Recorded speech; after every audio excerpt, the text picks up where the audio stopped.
Hello again. So today I want to talk to you about a little productivity hack that will get you a lot more productive in your day or will save you time or both. So in a previous blog, I would have written about time management, okay, how you're spending your time. And one of the things that I suggested in it, which I do with a lot of my clients, is I ask them to start journaling and recording how they're spending their time very accurately and very honestly. Because if you don't do it honestly, you're not really going to get any of the benefit from it. So you record it for the space of, say, a month or so.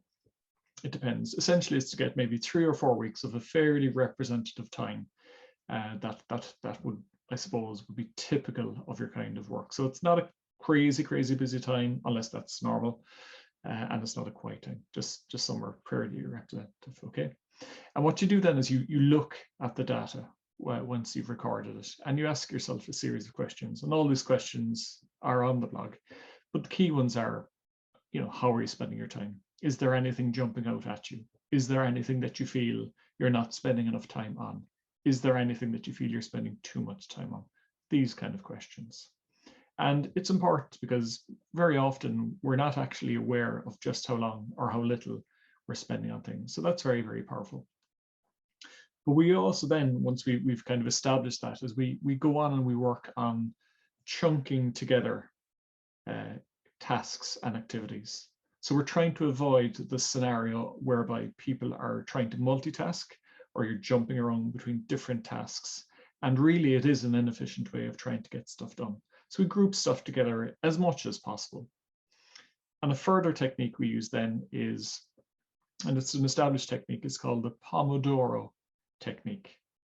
And it's a very simple technique, very effective.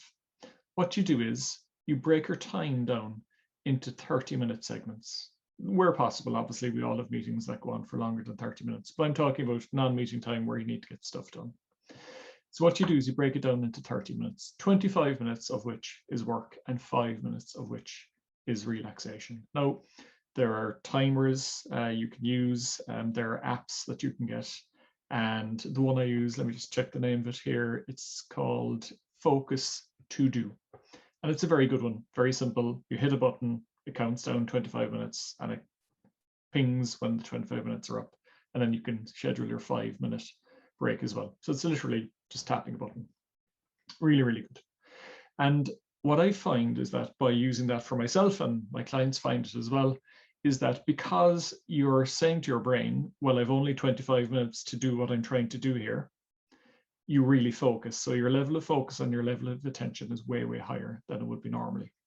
The second thing it does is that if any distractions come in, an email comes in or a phone call that isn't vitally important, you just say, well, look, that's not what I've scheduled for these 25 minutes. I'm focusing on what I'm doing. I'm focusing on the report or whatever it is you're doing in that 25 minutes, and you get it done.